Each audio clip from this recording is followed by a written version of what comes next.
Hello, everybody. I would like to call the January 21st, 2026 City Council meeting to order. If you're able, please rise and join me in the Pledge of Allegiance. I pledge allegiance to the flag of the United States of America and to the republic for which it stands, one nation, under God, indivisible, with liberty and justice for all. Clerk, please call the roll. Councilmember Grimmie? Present. Vice Mayor Askin? Here. Councilmember Petty? Here. Councilmember Casena? Here. Councilmember Sonart? Here. Mayor Nackstead? Here. Councilmember Daniel? Student Representative Bowling? Here. You have a quorum. Okay, thank you. Council, before we get to the agenda and consent agenda approval, I would like to bring to your attention the laydown materials. We have add on to Resolution 2026 requested amendments. Pleasure of council. Vice Mayor Askin. I move that we approve the agenda and consent agenda as presented with laydowns and request unanimous consent. I'll second. Okay, are there any additional revisions to the agenda and consent agenda? Clerk, would you please read the consent agenda items into the record? Thank you, Mayor Nackstead. Approval of the regular meeting minutes of January 7th, 2026, brought to you by the city clerk. New business, action approval, bills to be ratified, brought to you by the administration. Action approval, purchase order and purchase order amendments requiring council approval in accordance with KMC 715-020, brought to you by the administration. Introduction of ordinance number 3500-2026, sunsetting the Harbor Commission, amending Kenai Municipal Code 190-010 General Standards for Standing Advisory Commissions, repealing Kenai Municipal Code 195-040 Harbor Commission, repealing Kenai Municipal Code 1120 Leasing of Tidelands, amending Kenai Municipal Code 1405010 Duties and Powers, enacting Kenai Municipal Code 220516 Tidelands available for leasing, enacting Kenai Municipal Code Chapter 2210 Tideland leases for shore fisheries, and amending Council Policy 20020 to reflect the sunsetting of the Harbor Commission. Public hearing scheduled for February 4th, 2026. Introduction of ordinance number 3501-2026, determining 4 city-owned properties in the Beaver Loop area are not needed for public purpose and authorizing sale by public sealed bid auction. Brought to you by the administration. Public hearing scheduled for February 4th, 2026. Introduction of ordinance number 3502-2026, authorizing the city to reimburse annual leave used by firefighter Garrick Martin for attending a paramedic internship program, brought to you by the administration. Public hearing on February 4th, 2026, and introduction of ordinance number 3503-2026, increasing estimated revenues and appropriations in the Water and Sewer Capital Project Fund and accepting a loan from the State Revolving Fund Program for Water Treatment Pump House Project, brought to you by the administration. Public hearing scheduled for February 4th, 2026, and that is your consent agenda. Okay, thank you very much for that. Unanimous consent was requested. Are there any objections? Seeing no objections, the agenda and consent agenda are approved. Oh, I'm sorry. Thank you very much. Are there any public comments on any of the consent agenda items just read to us by the clerk? Seeing none, thank you very much for that. Skipped right over it. So that brings us to item B, scheduled administrative reports. We have tonight Jack Penning, manager and partner with Volair Aviation Consulting. He's going to talk to us about the Kenai Municipal Airport Small Community Air Service Development Program. Welcome. Thank you very much. Terry, is there anything you want to say before I jump in here? All right, I will. I know some of you, I've been here, it's been almost 2 years since I've been here to talk to you about air service development here for the Kenai Municipal Airport. A lot has changed in the industry in that time. A lot has changed for our airport and for prospects for service, and so I thought it was important that we have a reset on where we are We can go through essentially where the industry is today and what it means for our strategy. We've also spent a lot of time talking directly to airlines and meeting in person with airlines. So we have a lot of feedback that has helped to inform our strategy. So with that in mind, just a reminder of who I am, a consultant to the city and to the airport in developing air service. My firm works for over 100 airports all over the world in developing air service. We work for airports as large as Atlanta, which is the largest in the world, to airports that don't have any air service at all. So we run the gamut. And airports like this, in developing air service, this is really where our expertise lies. So with that, I want to go through, and I'll try to keep this relatively concise, but we need to talk about some changes in service and some lost capacity, because when you look at the employment numbers from the airport, you'll see we had an increase from 2024 to 2025, but overall we have seen a decrease over time, and those are not due to factors with demand. There's plenty of demand in this market. It's due to capacity constraints. I want to talk about the industry just quickly at a glance, what we're seeing in terms of the economy and how that's going to impact this airport, what's going on with Alaska Airlines, because that is the airline of the state, and major changes with that airline and how it impacts their strategy and where they want to put their aircraft. And then based on our feedback, the strategy we have to develop additional air service to Kenai. So with that in mind, changes here in this market. If you look at passengers per day departing Kenai, you go back to 2015, almost 300 a day. If you look at 2025, we're under 200 a day. So you'll see this general decline, even if you take out the pandemic years, in the number of people using this airport.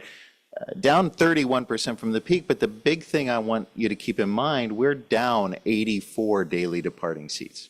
So if you look at the difference in passengers, it mirrors almost exactly the number of seats that have been taken out of the market. There simply aren't enough seats available for the people that want to fly in and out of this community. That's point number one. Of course, Kenai Aviation ended operations towards the end of last year. That pulled 7 departures a day out of this market. That was a significant hit when you think about the number of seats that were operating. Aleutian has launched service now, but that is just a single daily flight. And as we noted in some conversations that we've had throughout the day, the schedule for that flight makes it difficult to connect to the lower 48. Yeah, there you go. I could not use it. I flew Grant. I trust Grant. It's a great airline, very frequent service. Aleutian is also a good airline, but the schedule is not in our favor. Grant has operated as many as 34 departures a day from Kenai. Right now for next summer, there are 17 departures a day scheduled. That number will go up as we get closer to next summer. But as you can see, capacity down across the board. Of course, Raven Alaska is no longer in business. They provided a lot of our capacity if we go back in time. So you look at summer of last year, 360 departing seats a day. We're anticipating less than 200 potentially this coming summer. So we do have a major capacity crunch in our market. If you look at how the service performs, you could see Grant far outperformed Kenai Aviation. Grant filled 70% of available seats, while Kenai was about half. So Grant consistently outperforms because Grant is reliable, because people know they can count on it, and because it's frequent enough that you can get the connections you need at Anchorage. Aleutian does not have to report its numbers, so we don't have those independently verified.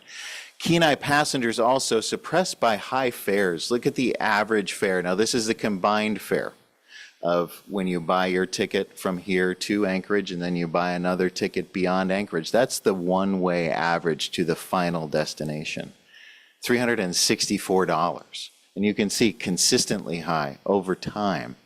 I don't think that's surprising to anybody here in this room. You're very used to spending a lot of money to fly locally, even just to fly out of Anchorage.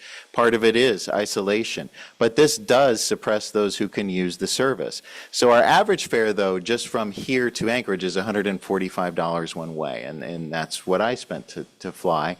But the average beyond is where we run into the issue. And if you look at all of the Pacific Northwest, it's too much to read, but you can see the red line there, that's Kenai, second highest fare in the entire Pacific Northwest on average. So very expensive place to fly in and out of. That happens because we just don't have enough seats. And when you don't have enough seats, airlines have more pricing power.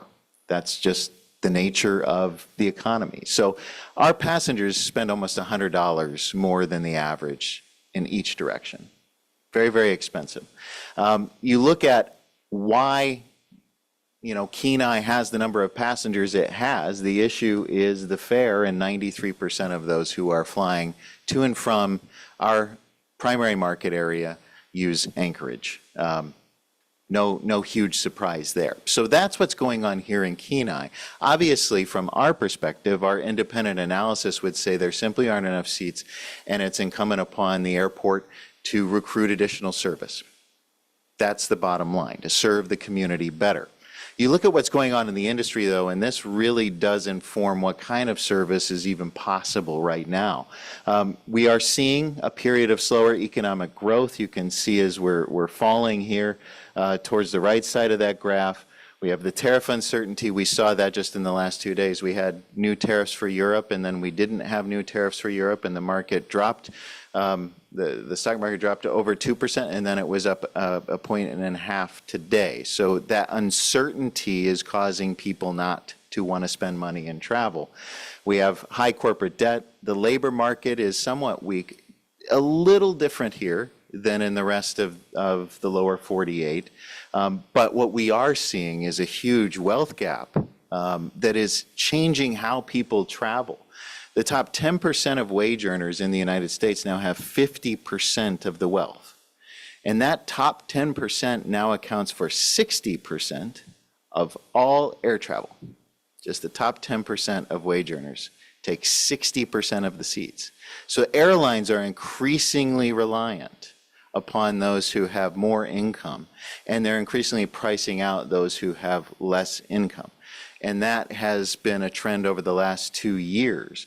But that makes it harder for a lot of communities to support service.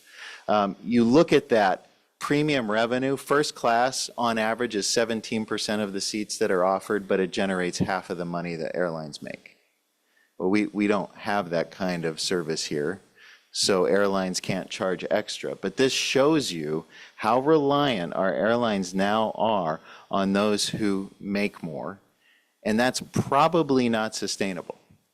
That means there's likely to be major network changes if this goes back the other way, which in all likelihood it will, because there is not a bottomless amount of demand in that top wage earner group. There will be travel saturation at some point, and airlines will have to seek to fill the rest of the aircraft. Airlines also are quickly retiring what we call small RJs, so RJ regional jets. These are the smaller ones, 50 seats or fewer. You go back to 2019, and there were almost 700 of these smaller aircraft flying around in regional markets, including up here in Alaska. Today, we have less than 250 of them operating. What's happened is that 37 airports have lost at least one airline because of this. There simply aren't the right aircraft available to operate. Larger aircraft with 70 or more seats are filling the gap, but we still have a net loss of about 150 planes. There just aren't as many planes that are the right size to go into markets like Kenai. And so airlines are constantly having to choose, okay, will this market make us $10 more than that market? Because we have to put the plane in the one that is the very best, because we just don't have enough planes to serve everywhere that could make money. There are many, many new planes on order, though. So the timing for this effort is good, because there are more than 1,000 new planes that are going to be coming into the U.S. fleet, including Alaska Airlines actually upped this order from 88 to 110 new planes coming in. So Alaska will be growing. Delta also has a hub at Seattle. It will be growing. All of these carriers will be growing, the low-cost carriers, as they take on new planes. So networks are going to change considerably because there will be more planes to fill the gap. Now, I said I wanted to talk about Alaska Airlines in particular because their hub is right in our backyard in Anchorage, and I know many of us fly Alaska very, very heavily. Kenai's top market, place where we have the most people traveling, no surprise, Seattle, Tacoma. On average, we have 68 people a day in each direction who travel between our core market area, which is just the immediate Kenai area, and Seattle. 68 a day in each direction. And you look at the other markets, heavily lower 48 markets, with the exception of Anchorage, where we have 11 a day. And so with that being the top market, it's pretty obvious, and when you look at the places that we have other people going to, that Seattle makes a lot of sense for service, even on a limited basis. And there's a huge battle in Seattle right now between Delta and Alaska as they fight for supremacy. And Alaska now has big wide-body airplanes flying to Asia and to Europe from Seattle, or at least they're flying to Asia today. They'll be flying to Europe by May. But this is an intense rivalry. So there has been a lot of effort to connect more and more cities to Seattle in order to ensure that Seattleites are served the best and that more people can connect at Seattle to fill all of the extra flying. Now, Alaska has the superior Seattle connectivity for people from Alaska. If we looked at service from Kenai to Alaska on an Alaska Airlines regional jet with 76 seats, there are 93 cities where we would have connections in both directions. That's if we had a red-eye flight that left here late at night and got into Seattle early in the morning. We would have 93 connections. Each of those cities, I'm based in Tucson, it would make my life a lot easier coming to and from. 300 passengers a day originate in Kenai and go to those cities. It would be a 76-seat plane. So when we've talked about this effort, I've had a lot of questions about, is this truly viable? Are there enough passengers that we can still support our local airlines, Grant and Aleutian, and have this type of service? Well, just to those cities, we have 300 available passengers. We would still spill 224 passengers, which is more than we enplane today, to the other carriers, even if we filled every seat on this service every single day of the week. So there is plenty of demand in this market to support this service. It's just that most of it is driving to Anchorage instead of flying out of Kenai.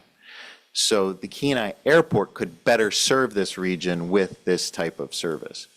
Alaska is one of the few remaining survivors. You will remember, you can see many of these logos, and many of these airlines served the greater Alaska community over time, but we're down to essentially 5 network carriers in the U.S. And Alaska is one of them, but they are in a fight against the big 4. They are, of course, aligned with American as well, but we just don't have as many airlines to work with as we did. And so we have to really focus our efforts on those that we think have a business plan that already aligns with what it is that would work here. So Alaska Hawaiian, they are a single airline now. Hawaiian's not separate. Hawaiian's headquarters is in Seattle, Washington, just like Alaska's headquarters. They have joint network planning in that office right there, and we've met with them. They have a new loyalty program, and they have significant network growth. That growth, though, the focus has changed considerably since the last time I was here and spoke to you. They've added 25 domestic routes since 2022, but only 6 new cities have been added to the network. So that is, these are the domestic additions. At the same time, they've cut 4 cities. So really, they've only added 2 cities in the last 4 years. Getting them to add a new city is very, very difficult. You'll also note, these are routes that have been cut. Longer routes are out of favor, in favor of shorter routes, and I'll explain why in a bit. Also, the focus right now is intercontinental growth. Now, this is great for connectivity at Seattle, but it soaks up a lot of crew time that could be flying other things, and it soaks up a lot of time that the aircraft are using facilities at the airport in Seattle. So it limits the number of additional flights that can go to Seattle, believe it or not. So this is going to continue. Alaska's goal is 12 intercontinental destinations in the next 5 years. So we're going to see things change in Seattle, and this takes the focus off of new domestic ideas as well. But I said short haul is where the focus has been, and those two ENAs are actually Bellingham and Pasco. I have them marked as ENA as a comparison, but if you flew from Kenai to Seattle, just one round trip a day, we estimate it would generate about $38,000 in revenue to Alaska Airlines. That's a really good number, right? $38,000 a day they could make in this market. But you can take the exact same aircraft time, and you can fly to Pasco and to Bellingham. You can fly Pasco twice a day and Bellingham once a day with the exact same aircraft time. And even at a lower fare and less money on every flight, you make $56,000 a day instead of $38,000. That's the problem. When aircraft are scarce, that's the calculus that's going on. And both of those routes were recently added, and the rationale was, even though the fare is less, we can fly the plane 6 times instead of 2 times and make more money over the course of the day. So this is what we're fighting against, and it will lead us into how our strategy is working. So we have 2 different strategies based on airline growth. If you look at the top 2 airlines in terms of seat growth over the last essentially 6 quarters, they're low-cost carriers, Breeze and Allegiant. And if you look at Alaska, middle of the chart, but most of the Alaska growth is just going to bigger airplanes. They have big wide bodies now, so they aren't actually flying more. They're just more flights, more destinations. They're just flying more people because the plane is bigger. Same with all of those. The network carriers are growing not because they're adding routes, but because the planes are bigger. The low-cost carriers are growing. So knowing this, we sat down. We traveled and sat down and met in person with a lot of these carriers, network carriers, low-cost carriers, the ones with surprising interest in flying to a market like Kenai are the low-cost carriers that fly maybe twice a week to a big city with a big plane with 170 seats at a time, because they're looking for new destinations that they can take people to from places in the lower 48. And they hadn't really thought about Kenai. So that's strategy number 2, with Seattle, of course, being number 1. But both are intriguing opportunities based on existing business plans of carriers that are growing today. So when I say we have a dual path to the lower 48, our focus is and will continue to be on connecting on a daily basis to a hub that gets everybody out to the lower 48 with a single stop. So you can get to Tucson, so you can get to Pittsburgh, those cities with a single stop. We have applied in the past and intend to apply for a small community air service development grant that allows us to offer an incentive to the carrier to provide this type of service in order to better compete with those markets that maybe have less risk because they aren't as long of a flight. So that's strategy number 1, to leverage that federal program that we're still waiting on from last year and we're hoping will be out soon, in order to develop an incentive for this type of service. But while we're doing that, we are still speaking with the low-cost carriers that we have some traction with about markets like Portland that could be flown on a Thursday and a Sunday with an exceptionally low fare. We're talking $109 each way. That kind of fare. Now, it wouldn't connect to anything. It would just take you to Portland. Now, you could create your own connection, as we all in this community do, but it's not designed to connect. It's designed to generate traffic from Portland for people that want to come to the Kenai Peninsula. So those are the two things that we are working on today. And our next opportunity to speak with these carriers will be in April. Our company brings in the carriers, we bring in our clients, and we set up meetings between all of them.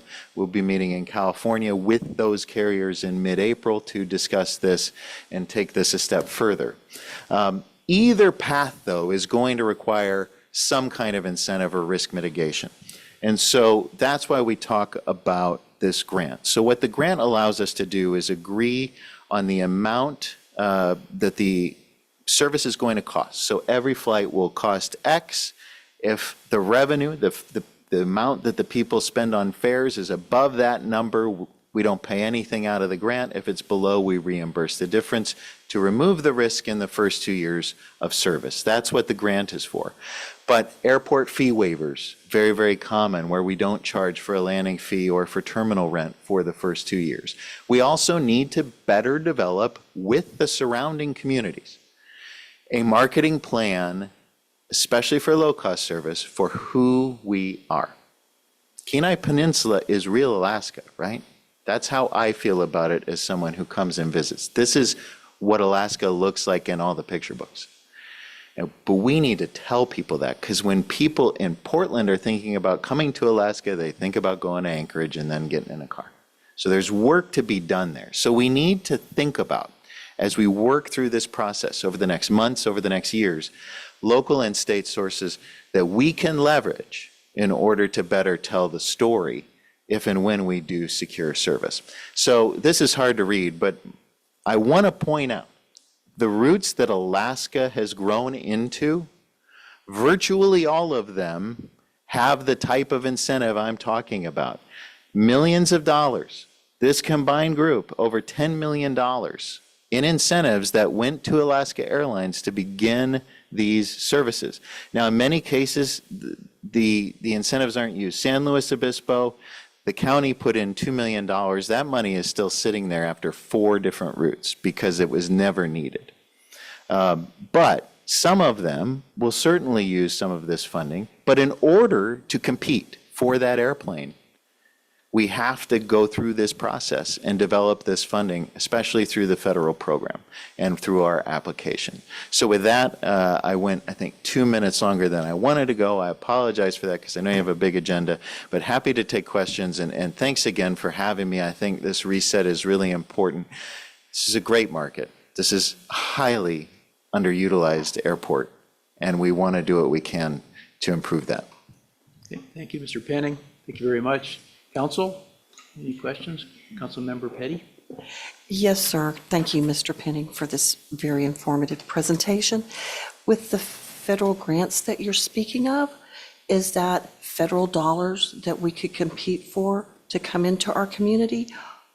Is that what you're mentioning? Yeah, so the program is interesting, a small community program. It's focused on communities like this. The money comes from actually overflight fees from foreign airlines using our air traffic control. So there's no tax money in the program. But communities like ours compete on merit with an application for that funding. In the last round, Fairbanks won a grant, and the department did not want to award 2 in Alaska. So we lost out to Fairbanks. In this round, we believe we'll be the only applicant in Alaska. And what is the size of the grant? We would hope for $1 million so that we can be competitive. Any further questions? Councilmember Casena? Yeah, thank you for your presentation, first of all. Nice to meet you. 2 questions. First one was, do other airlines like Delta look at the daily passenger count leaving the state and the tourism market as opportunities to wedge themselves into this market between them and Alaska, knowing that they would take potentially? And so is that something that's factored in when we pitch this to those airlines? Absolutely. Absolutely, that's a great point. We've met with Delta. Delta has been de-emphasizing Alaska. You may have seen they ended service to Ketchikan. Juneau is the only market outside of Anchorage and Fairbanks that Delta flies to anymore. So Delta, the reason we focus on Alaska is our conversations with Delta, to be quite frank, have not been as productive. Now, if we win the grant, that's open to all carriers. So we will meet with them again, for sure. I guess a follow-up to that question before I ask my next one, is that still something those smaller airlines are looking at as well, knowing that that's a sales point for them? Absolutely. For example, SkyWest flies for both Alaska and Delta, and we've met with them, and they could potentially fly it for either one. Thank you.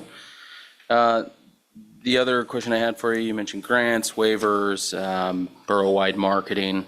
Are there other risk mitigation measures that we could take to help sweeten the pot, so to speak?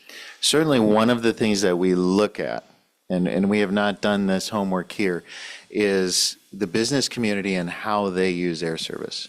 A lot of our business travelers or people traveling for work are going within Alaska, so they would be on grant anyway.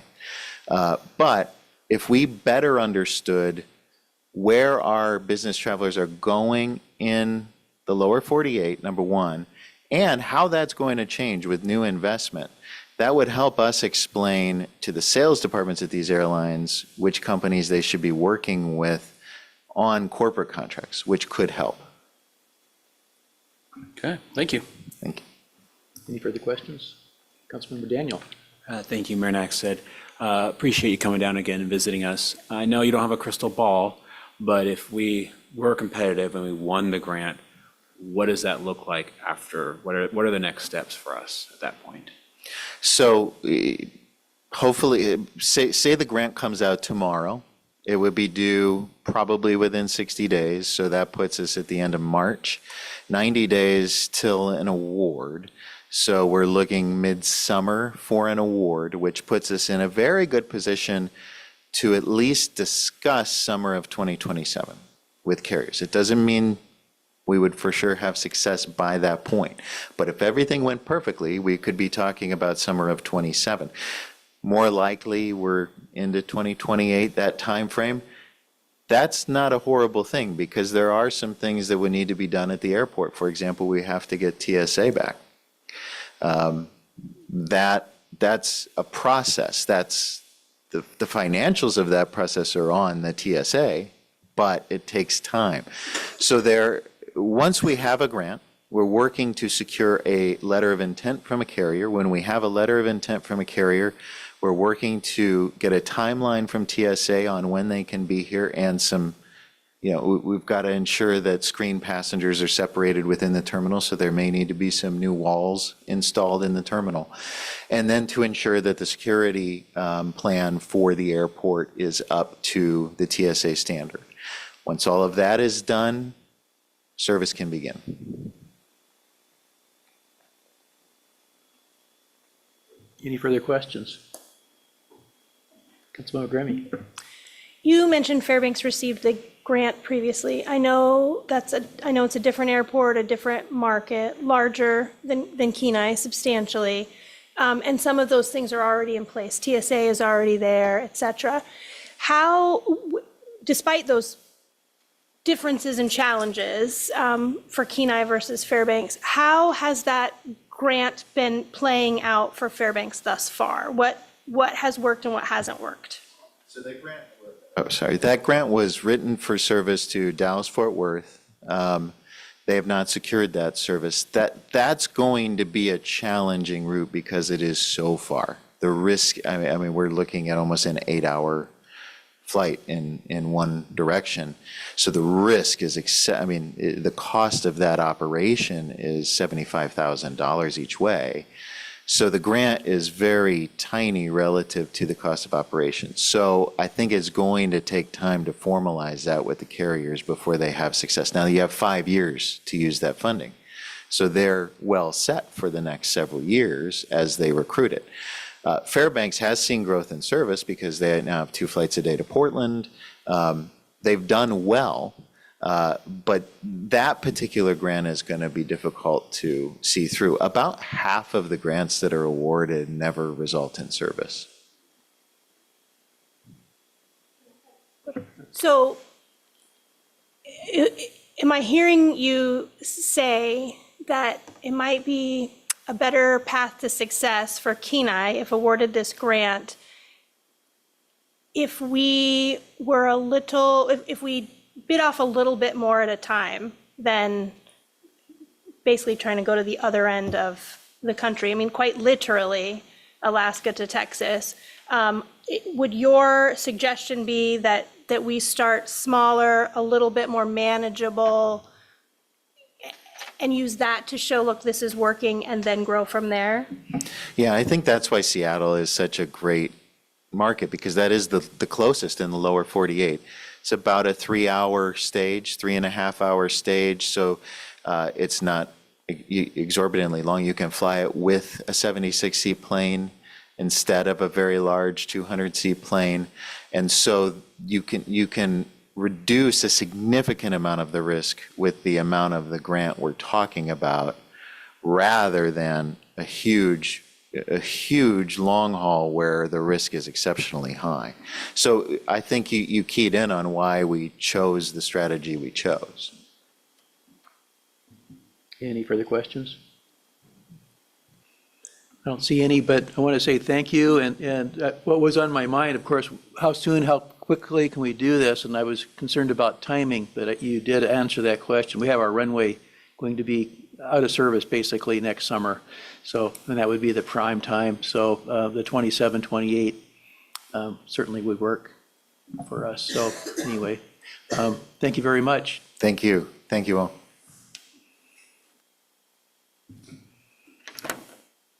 Okay, council, we have no scheduled public comments, so that brings us to unscheduled public comments. Are there any members from the public who would like to speak on any item not appearing on the agenda? Not on the agenda here. Anyone? Anybody online? Okay. Not on the agenda.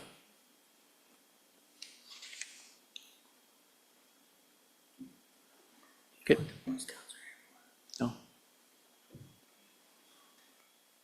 Okay, so that brings us to public hearings.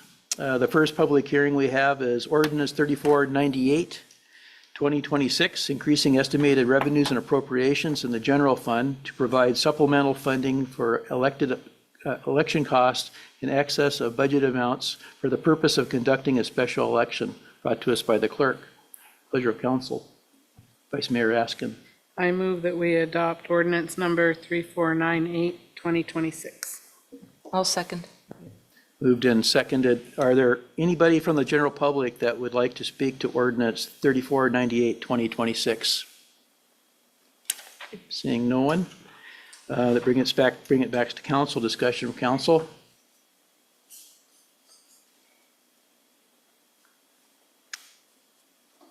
Madam Clerk, do you want to talk about this at all, or? I think these are the numbers that I pulled together, getting quotes from printers and software providers to fund an election, a special election. Thank you for that. Well, if there are no questions, clerk, please call the roll. Vice Mayor Askin, Yes. Councilmember Petty, Yes. Councilmember Casena, Yes. Councilmember Sonart, Yes. Mayor Naxted, Yes? Councilmember Daniel, Yes. Councilmember Grimmy, Yes. Student Representative Bowling. Yes. You have 7 yes votes. Ordinance number 3498-2026 is enacted. Thank you. Now we are on item E2, ordinance 3499, 2026, increasing estimated revenues and appropriations by $6,500 in the general fund for expenditures which could influence the outcome of the City of Kenai ballot proposition number 26A in the April 14th, 2026 special election, brought to us by the clerk. Pleasure of council. Vice Mayor Askin. I move that we adopt ordinance number 3499, 2026. I'll second. Are there anybody from the general public that would like to speak to ordinance number 3499, 2026? Seeing no one, we'll bring it back to council. Discussion, council? Seeing no, unanimous consent was requested. Are there any objections?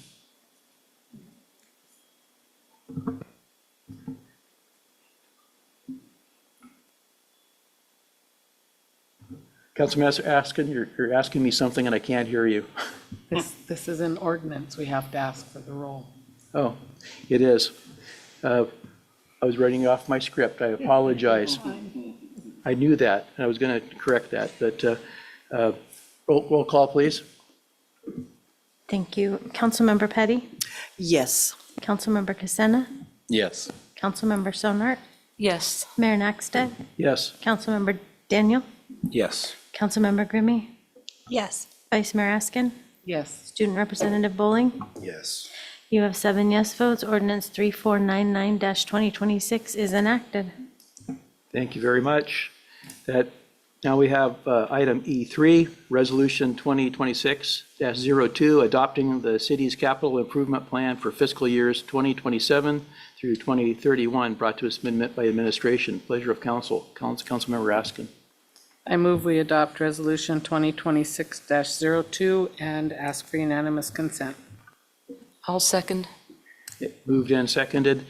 Is there anybody from the general public that would like to speak to Resolution 2026-02?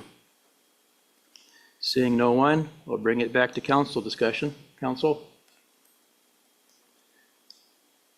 Unanimous consent was requested. Are there any objections? With that, Resolution 2026-02 is adopted. That brings us down to item E4, adopting goals to guide the preparation of fiscal year 2027 annual budget, brought to us by administration. Pleasure of council. Councilmember, Vice Mayor Askin. I move that we adopt Resolution 2026-03 and request unanimous consent. I second.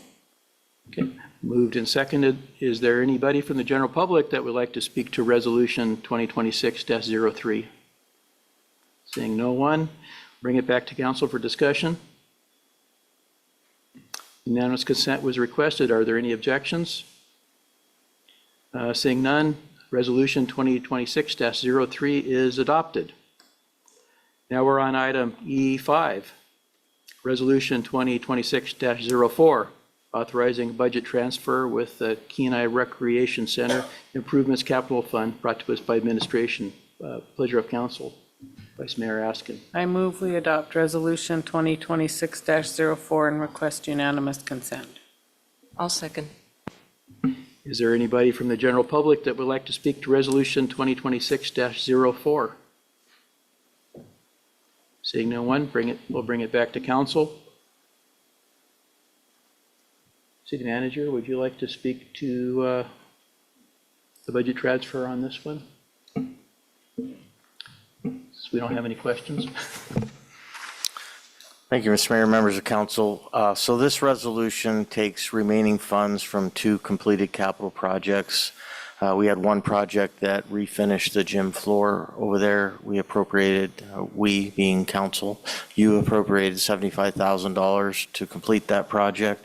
We were able to use some grant funds to complete that project and didn't spend the $75,000. And then there is a secondary project. It involved the roof and a lot of other improvements there, and I believe there's around $19,000. Let me double check. Looks like about $17,600 remaining in that one. The total is about $92,600 of available funds. Worked with the Parks and Rec Director and with Public Works. The department is requesting to redirect those funds to a new project to do some improvements inside the gym. Primary improvement is going to be purchase and installation of a drop curtain. So this is a curtain that will give us the ability to divide the gym for multiple uses at the same time, keep things separated. Secondary project that they're looking to do is replace some acoustical tiles in there. These are tiles that hang on the walls that actually help reduce the noise in there.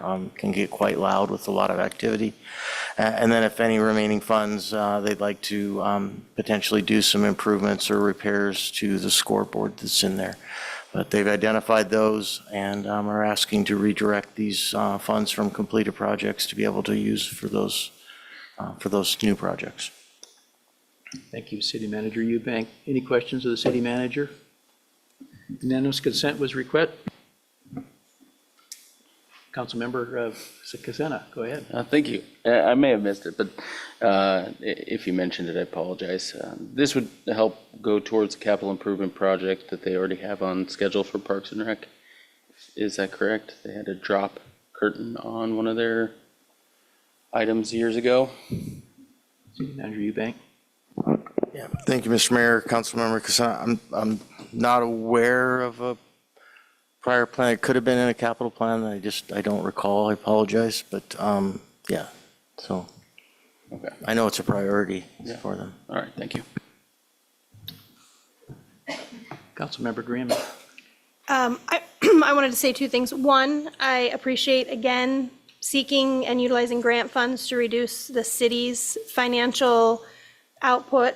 And second, I think the drop curtain in particular is an especially good use of these funds. It will increase the ways that the gym can be utilized for community events, and when people rent the space, it can be divided up, and which would increase the revenue that space can be generating.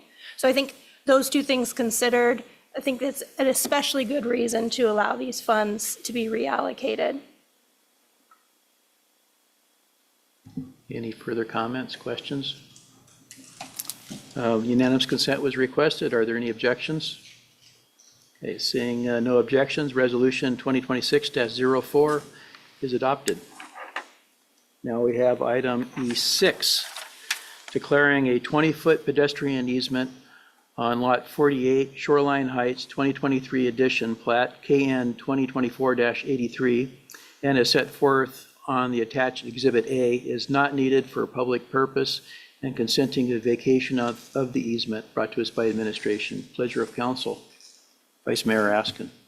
I move we adopt Resolution 2026-05 and request unanimous consent. I'll second. Okay, moved and second. Is there anyone from the general public that would like to speak to Resolution 2026-05? Seeing no one, we'll bring it back to the council for discussion. City Manager Eubank, do you want to kind of explain what we're doing here? Yeah, thank you, Mr. Mayor, members of council. I'll do a little bit. We also have our planning director on available by Zoom to answer more specific questions. But this will vacate a 20-foot wide pedestrian easement. It's around Lot 48, Shoreline Heights subdivision, 2023 edition. The vacation went before Planning and Zoning Commission October 22nd of 2005. They recommended it, then forwarded to Borough Planning Commission. On January 5th, the Borough Planning Commission requests City Council concurrence. That's a process that I believe we have 30 days to complete.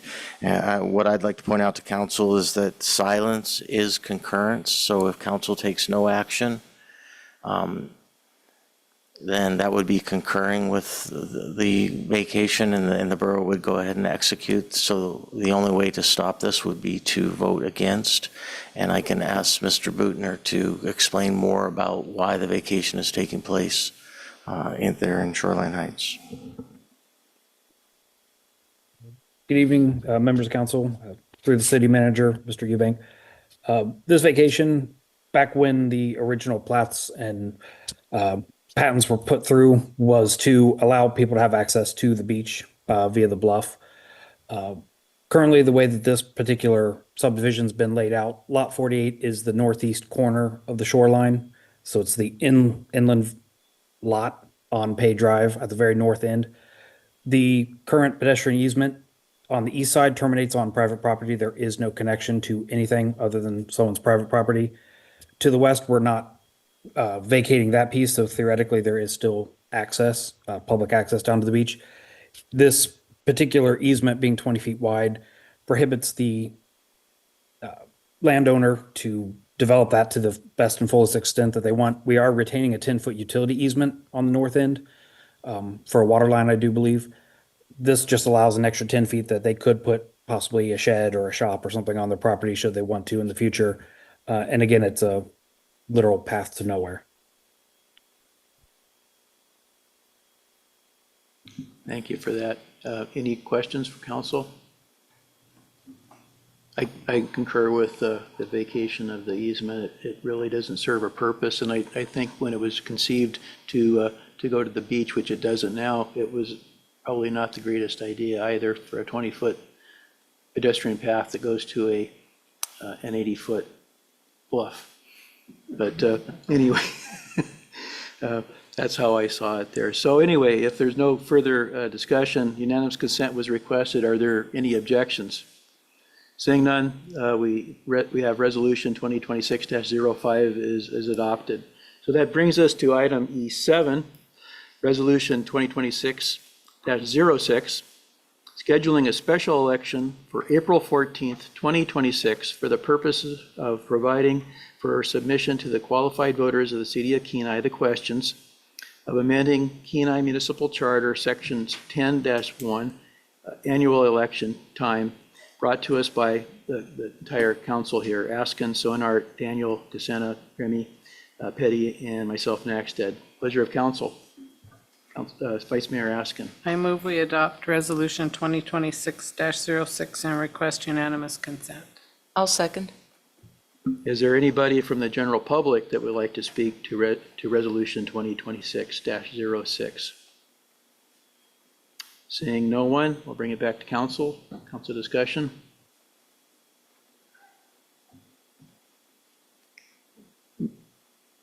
Madam Clerk, do you have anything you want to add to this? Since it's a pretty major deal, but I think it's pretty straightforward. Yeah, thank you, Mayor Naxted. No, this is the time that I would need to get ballots printed, logic and accuracy testing done, boards recruited, and our charter is specific from the date that this resolution is enacted. We have a specific amount of time before we can conduct the election, and April 14th was selected because it meets that timeline, and it's a Tuesday, and people are used to voting on Tuesdays. I'm available for questions. Any questions of the clerk?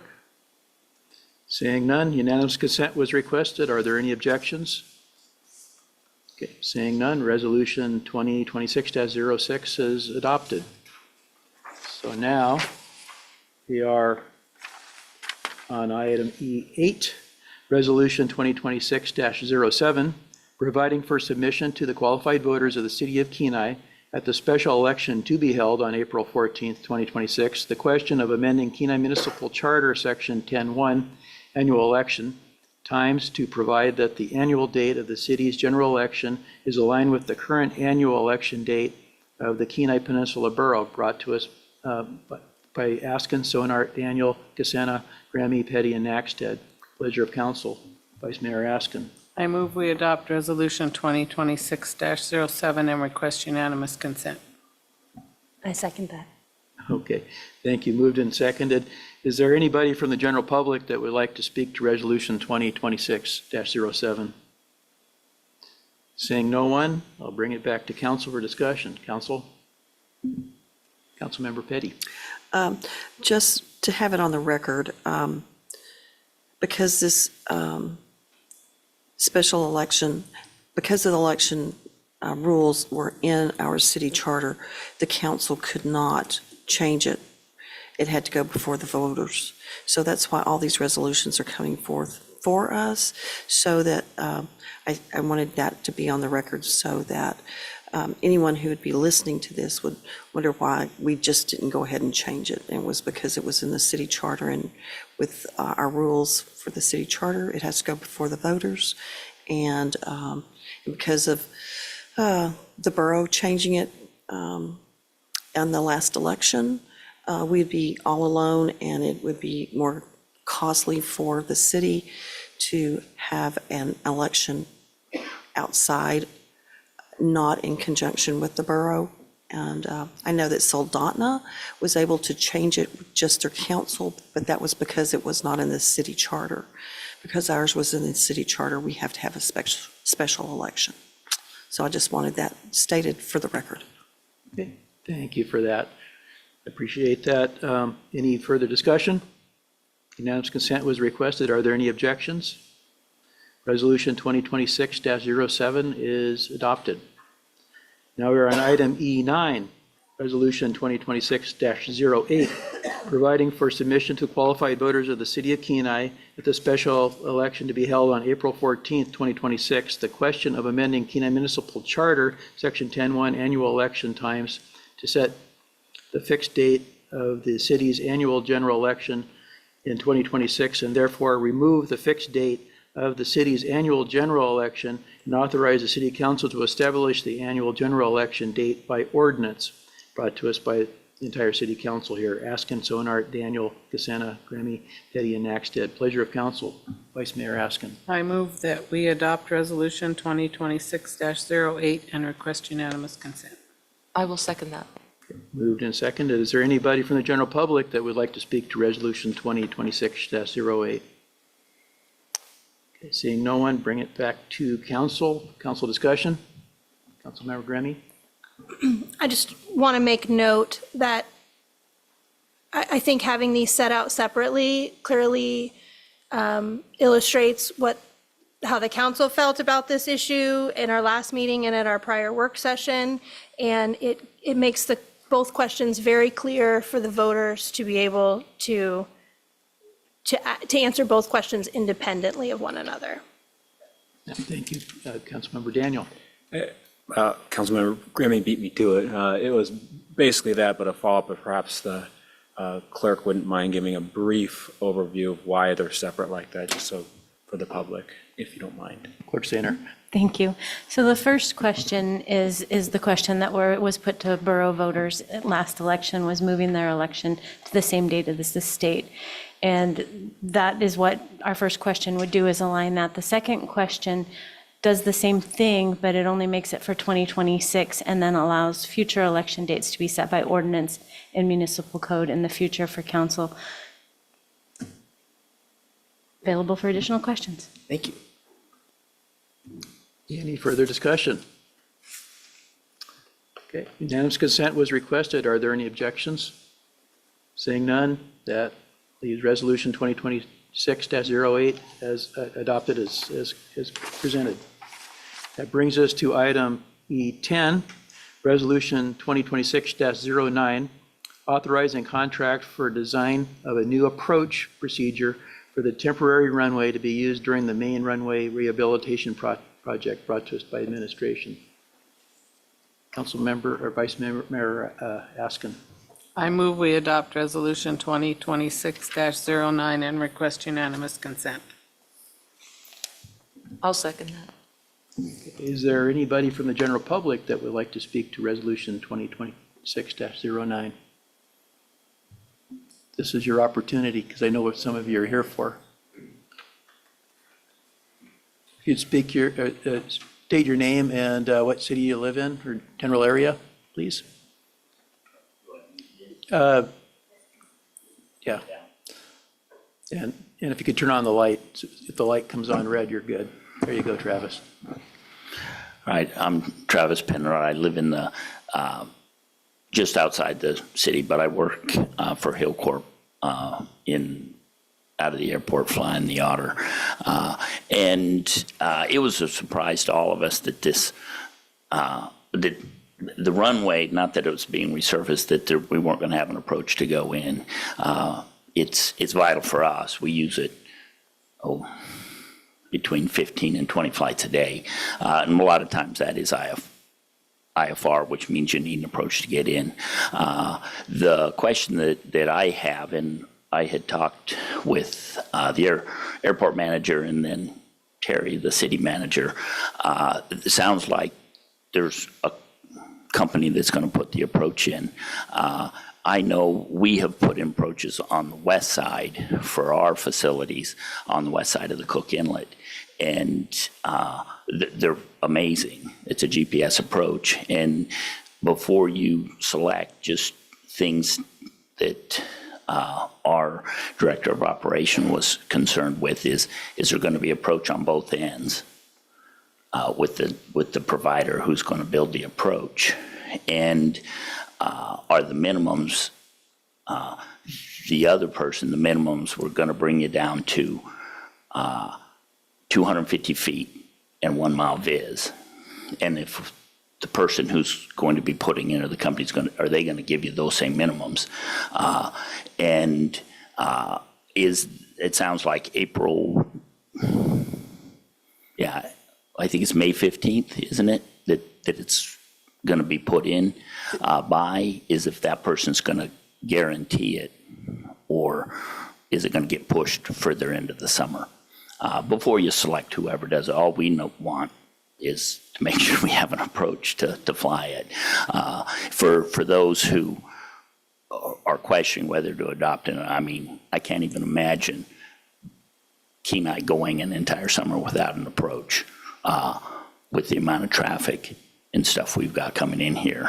I mean, the cost seems to be almost insignificant to what we would lose in revenue. And I'm sure there's other members who have a similar comment, so. Mr. Penrod, we don't normally, at this point, do the back and forth, Yeah. but nobody at the council here, but I'm the only pilot here, I believe, and I'm not instrument rated. Yeah. And you are a professional pilot that flies in and out of here, so I think those are pertinent questions. And I would like to, if it's usual process is to perhaps through the city manager answer some of those questions about what the minimums would be with this approach, with this consultant, because that seems to be the crutch of your question, correct? Yeah. City Manager Eubank, we have our airport manager here. That might help. Yeah, thank you, Mr. Mayor. So when the scope of services was sent out, we were able to, Public Works assisted with the procurement, they were able to identify 2 vendors that appeared to be able to provide these services. The same scope of work was provided to both. Neither company is guaranteeing a minimum. One did reference their target. The other one did not. But I think it's safe to say that I think they're going to achieve whatever minimums, the lowest minimums that they can. But neither is able to guarantee at this time until they actually go through the process of what those minimums will be. So if we're talking just about the minimums. That I would indicate that we're doing the best we can. Don't forget your mic. I think you're going to go ahead. Yeah, and the timeline is similar. The engineer on the project is out of Anchorage as well. And this particular company got with them when they sensed the need and put the plan in action, and has done the paperwork and all that to get it to realize those would be the minimum. So, and the timeline would be, they could put in writing that they would be done by that particular time. Like I say, all I want is an approach. It's in a reasonable amount of time that would get us down as low as we could. So, that's my vested interest, but just making sure that you guys did the due diligence to make sure that the provider is going to give you what is, the best possible solution. Appreciate that. Councilmember, did you have a question?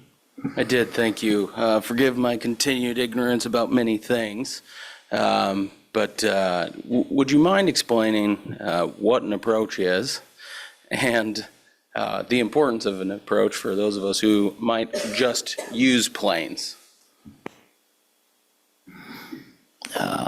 So without a certified instrument approach, you're limited to a certain minimum that you can come down to.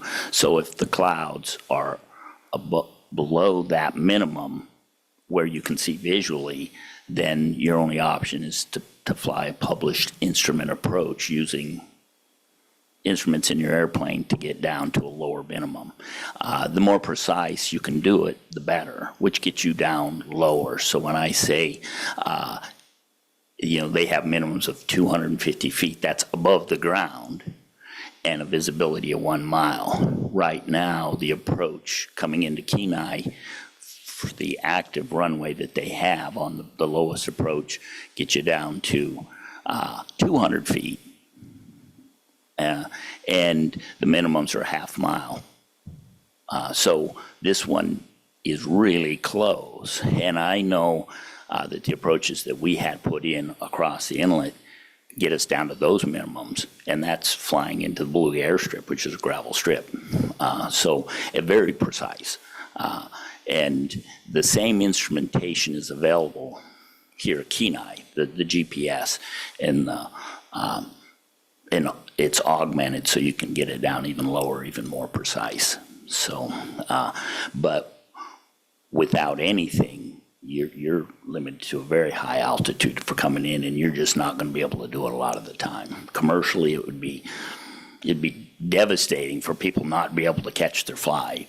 So, so the need is absolutely imperative, and we couldn't do a lot of the time. We couldn't get our people to the west side because we'd have to leave here with much higher minimums if we didn't have the approach to do it. The other question that I did have is the provider going to, or does the departure procedure that we currently have, instrument departure procedure, work for the temporary runway? Penrod, I don't know if we can answer that, but I think the city manager did have something else he wanted to explain. Yeah, and I'm not going to anywhere even try to, what he said is accurate. What I found very interesting in this as a non-pilot as well is that what I learned about approaches is that here on the ground, the ceiling could be at 1,500 feet and you could see for 10 miles.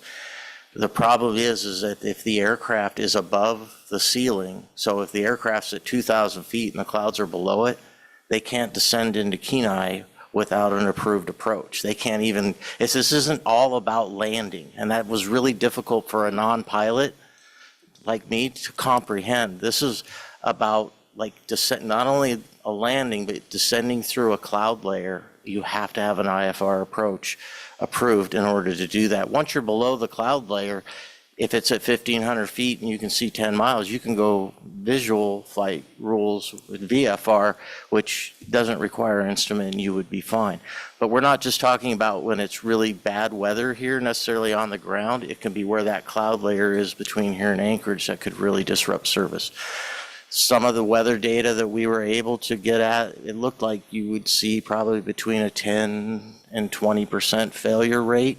And that's really difficult because if it's broken, I mean, there's a lot of variables in there, but it was enough of an occurrence that we thought the disruption to our carriers was warranted us going this. I believe we've done our due diligence. I appreciate all of your questions regarding the contractor that we are recommending. They've met the same scope of work. They've committed to a timeline that is appropriate for the project. They've committed to delivery by May 14th. Project's scheduled to kick off May 16th. They've committed to maintaining the approaches through the project period for us. I believe we've done our due diligence. Unfortunately, because of the tight timeline we were under, we typically at this dollar value, we would do a request for proposals. So we would do a more extensive, we ended up requesting quotes. This provider was about 50% cheaper than the other, or the other's 50% more expensive. So based upon, and this other vendor has done work in Alaska as well. So I believe we've done our due diligence. We're going to do everything we can contractually to bind them to do what they're saying they're going to do. This is the way these things kind of work sometimes. That's why we're recommending, one, to do the approaches. It will be on both ends. You will have a north and a south approach. This is the vendor that we're recommending at this time. Mr. Penrod, thank you. As you know, the airport's ours, but the nav aids are not. It's all FAA, and they're the ones that's driving that. So therefore, we're creating the best we can.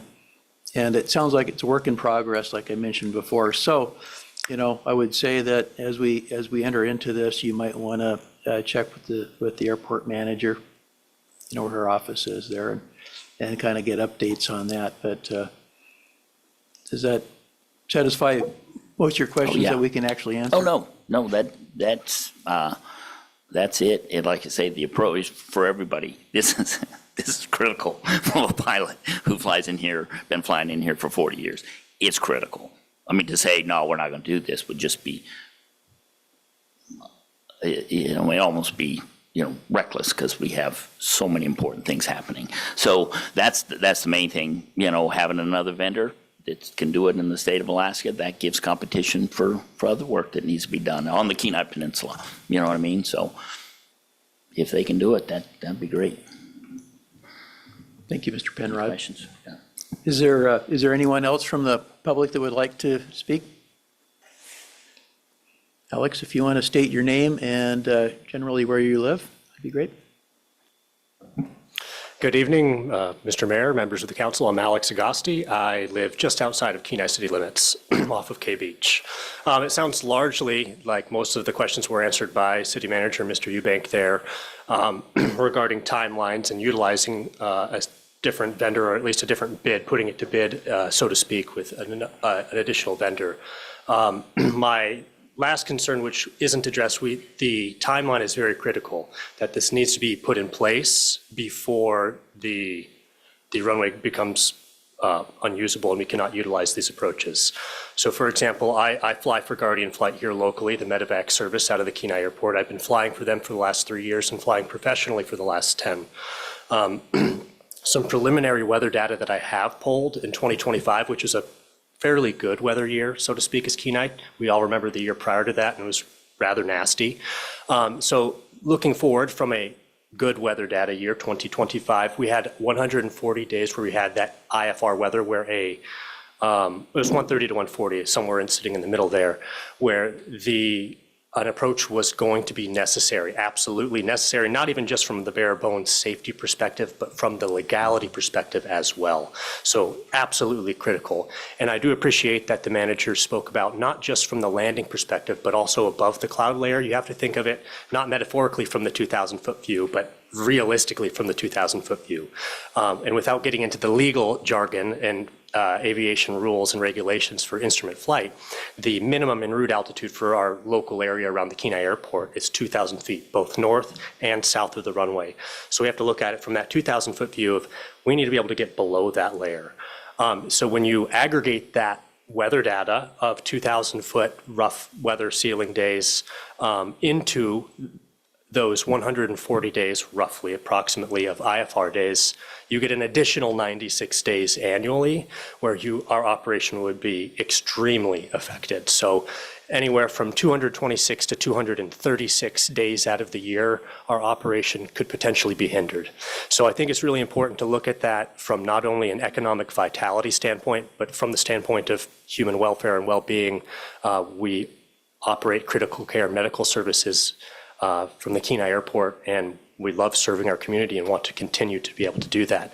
So if we have any sort of interruption in that service because we've delayed this process by utilizing another vendor, that could severely hurt us and also those in the community. So thank you.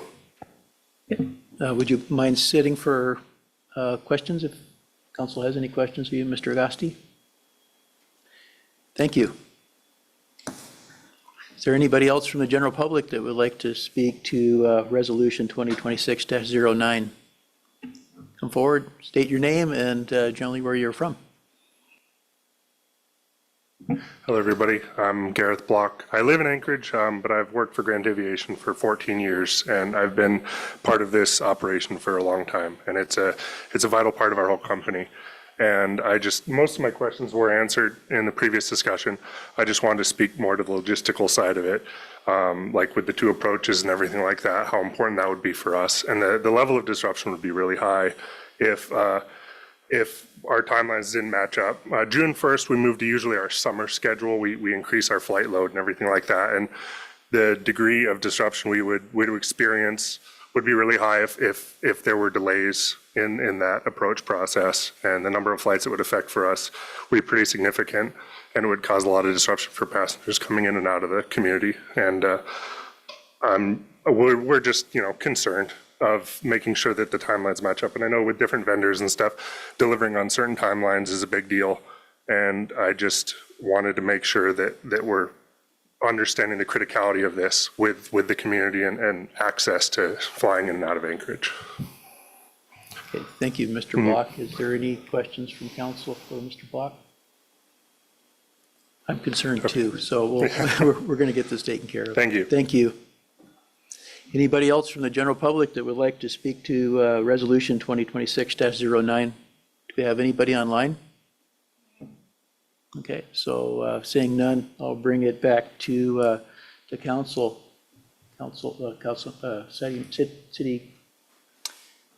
Vice Mayor Haskin, sorry. I'd like to amend 2026-09 with adding the seventh whereas or replacing the seventh whereas with the following. Whereas it is in the best interest of the city to contract with Hughes Aerospace Corporation in the amount of $43,850 to design a new approach procedure for the temporary runway, as this cost is fair and reasonable based on comparison of the two quotes. Amend Section 1 and the memorandum to fill in the blanks for the contractor and price with the following. Contractor Hughes Aerospace Corporation, price $43,850. I will second that and request unanimous consent. Okay, is there any objections to unanimous consent? Resolution 2026-09 has been amended. Any further discussion on Councilmember Casena? I believe there's a ladder reference here. Could come back up.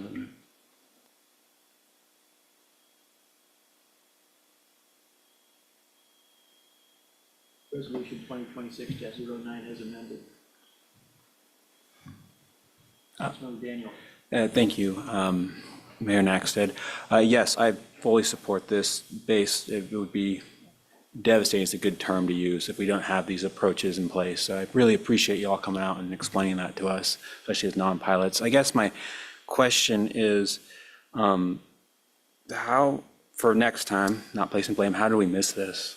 And this probably maybe City Manager. City Manager Eubank. Yeah, thank you, Mr. Mayor, Councilmember Daniel. I think that's a great question. It definitely was an active discussion, I think, about 2 years ago when the decision was made. I think, unfortunately, I don't think things were explained quite clearly. I think there was some misinformation. So in 2008, this was the exact process that was utilized. The main runway was completely closed. The parallel taxiway was the runway. The difference back then was FAA authorized use of a sidestep approach, they called it. So they allowed the existing approaches to be utilized until the aircraft got below the cloud layer. They could then go VFR. They would sidestep over and transition from the runway to the taxiway, and they would land.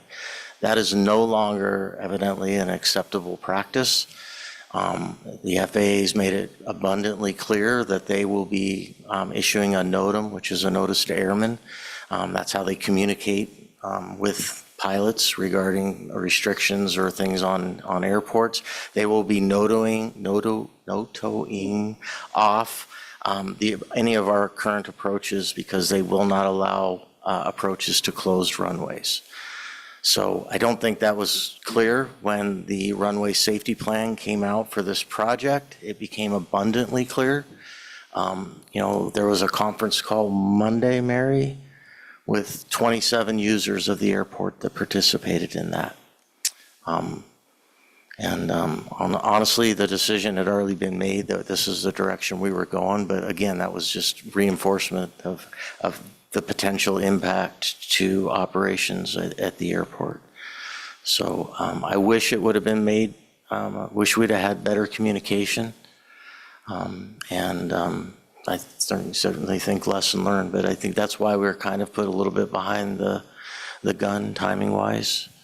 But I'm going to take the company at its word that they can get these approaches produced in the time that they're committing to, and do everything we can to minimize disruption to to operators based on this project.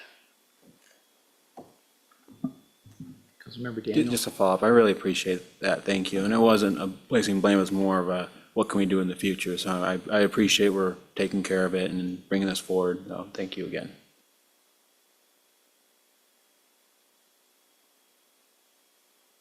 Councilmember Gremme. I think based on the testimony of Mr. Penrod, Agosti, and Block, and just all of our experience in this community, we all agree how vital the airport is to our community, most especially in the summer months. With that in mind, and because this was a short time frame to get this plan in place and rolling, and potentially a short period of time for the vendor to make it happen, but with consideration for how vital that runway is for our community, is there a plan in place to be checking in on a regular basis with the vendor for their status on this project, so we don't get to May 12th or something and it's, oh, sorry, blank happened and we're not going to be able to get you anything until July? Or, I guess, is there a fail-safe plan in place to hopefully address any issues that might come up as they come up to prevent disaster? City Manager Eubank. Yeah, thank you, Mr. Mayor, Councilmember Grimmie. A foolproof plan, I cannot promise you. What I can promise you is diligence by staff to monitor this.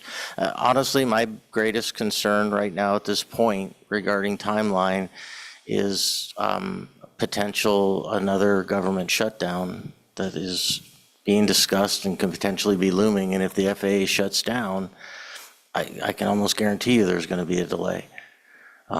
But that's outside of control of either of these vendors, and both would experience that. That's right now, I think that's our greatest concern.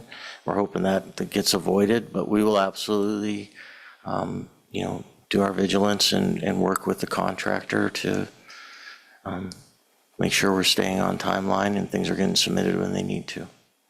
Thank you. And I trust that you will. I just wanted to put that out into the universe.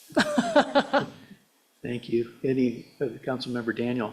One last follow-up. Do we know, I heard a little bit about a timeline for this project. Do we know what their process is? Do they have to come here? Is it just FAA work? Do we know that piece of it, or does it matter? I'm just curious. We're going to go through the city manager at this point. City Manager Eubank. Yeah, thank you, Mr. Mayor. I can't tell you I'm an expert in what they're going to do. It will involve, certainly getting GPS data on our current runways and things like that. But then there is just a lot of paperwork that has to get filed with the FAA timely and be processed. These approaches are limited, and so they will not be available necessarily to the general public. These aren't like our general approaches right now that the FAA pays for that then are made available to any pilot using IFR. We will have to grant access to these approaches to each company or individual at that point that's going to use them. Now, we have no intentions on not allowing people to use them, but they are not public approaches. And I think that's the distinction on why they can be created in an expeditious manner and be pushed through. So they are a little bit different, but if you want more clarification on the process, I can't provide that level of detail. Councilmember Petty. Yes, Mayor, through the city manager. Because of the critical timeliness of this, is there any way that we could work with the vendor to expedite this process so that we could have it done in the most timely, quickest manner? Is there something that we could do to encourage them to expedite this and put this on the very top shelf and recognize that this is a very critical aspect for our community so that we could move it along quickly? City Manager Eubank. Yeah, thank you, Mr. Mayor, Councilmember Petty. I think we're doing that. Public Works Director reached out to the proposed vendor today to let them know that it was going to be recommended tonight to contract with them. They immediately responded. They're excited to get work started. We're doing everything we can to minimize contract period. So we'll be working on that first thing tomorrow to get the contracts issued, to get them working. It's not lost upon staff and the administration, the importance of this. So if the contractor needs anything from the city, it will take, it'll have a very high priority, and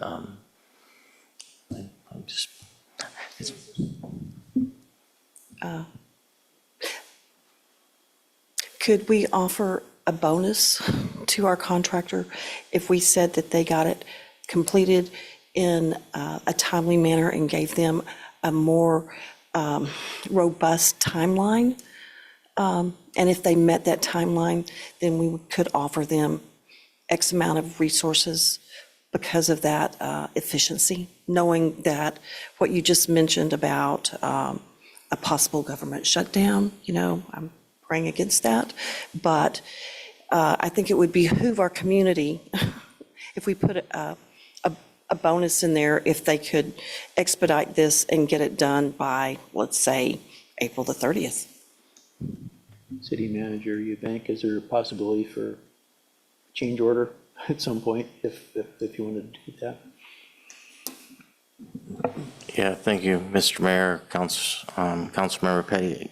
I would not be comfortable with bringing that forward. I mean, we're substantially changing the terms of this, what we sent out to these vendors. They responded in good faith. We described the timelines that are there to them. Like I said, I have to take companies at their word that they can perform. They have committed to producing these two approaches by May 14th, Lee, which is, I agree it's tight, but I can tell you when we originally started, we had conversations with the other vendor, they were 3 to 4 months for one and 4 to 6 months for two. We don't have 6 months for two. So, they were willing to work and compress their timeline as well, but I think this is, I'm telling you right up front, this is going to be a compressed timeline. It's going to take a lot of coordination. And we're going to do our best to limit the disruption to our air carriers and the service at the airport. But we are a little bit behind the gun right now. I appreciate that so very much. I was just trying to offer a creative opportunity to see if it could be expedited even further. Thank you. Any further discussion? I'm absolutely in support of this. We have to do this. The other thing, I don't have all the information on why the FAA is doing what it's doing. And because of that, I can't speak for what's between their ears, collective ears. But the approaches to the airport, I believe the ILS is going to be out of service because instrument landing, just one of them. I think there's 5 approaches into Kenai, maybe 6. Because of the work that's going to be done, and that's understood. But they're going to close down all approaches. And our airport is, of course, we have carriers here that are wanting to get in and out during IFR conditions. You notice the military that comes and goes, and a lot of the other aircraft come down here, don't land. They shoot an approach, and they do what's called a missed approach. They come down to some minimum and go off, and then it's practice. That way they don't have to do it in the busy Anchorage airspace. They can do it here. That's one of the things that we provide here. Also, in my opinion, is that these some of the approaches that are still here should still be available. The runway is independent of the approach. If you get down below the cloud layer like you were hearing, and you do that at a certain decision distance, you get there and you make that decision, and then the pilot is what they call VFR, and they can do the sidestep. And I would encourage the administration, if you haven't pushed it as far as you can, to push a little farther, because I'm not getting it. But and again, like I just said, I don't know everything that was discussed and what their thinking is. I don't, from where I'm sitting, I don't agree with it, but they're the ones that make the rules, I suppose. So is there any further discussion? Unanimous consent was requested. Is there any objection? Seeing none, Resolution 2026-09 is approved. So that brings us down to new business item H7, action approval, confirmation of mayoral nomination for a partial term appointment of Autumn Carlson to the Beautification Commission and the Parks Recreation Commission. And we have Autumn here, in our audience, I understand. So looking for a motion from council for approval. Vice Mayor Askin. I move that we appoint Autumn Carlson to the Beautification and Parks and Rec Commission and ask for unanimous consent. I'll second that. Moved and seconded. Are there any objections? Seeing none. Ms. Carlson, you are now on both of those commissions, and you had a very good resume. I look forward to you being on those commissions. Thank you.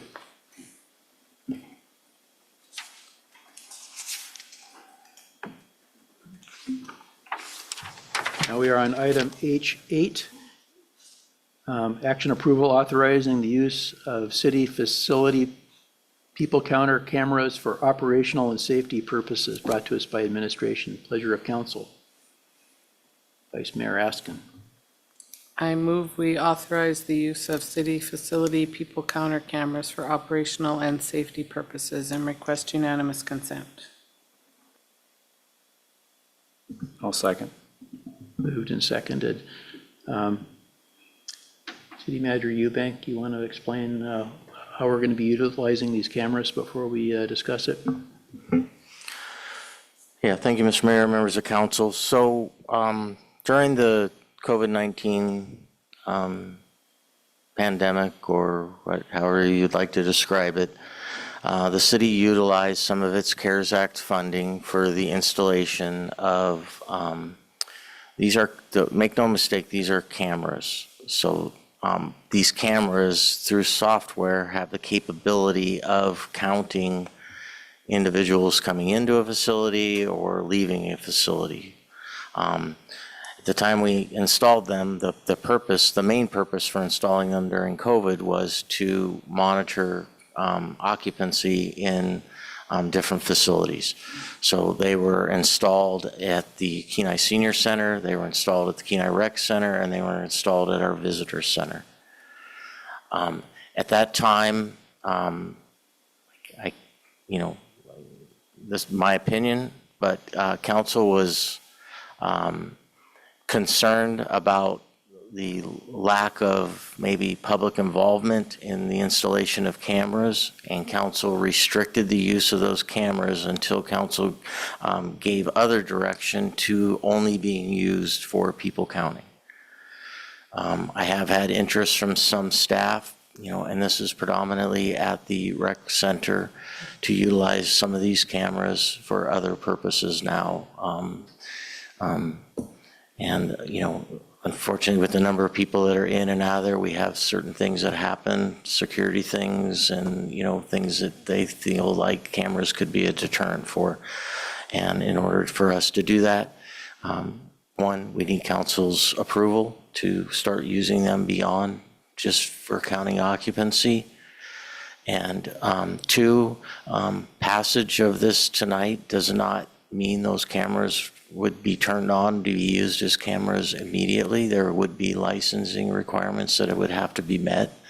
I think the licensing cost is about, if I remember correctly, about $500 for 3 years.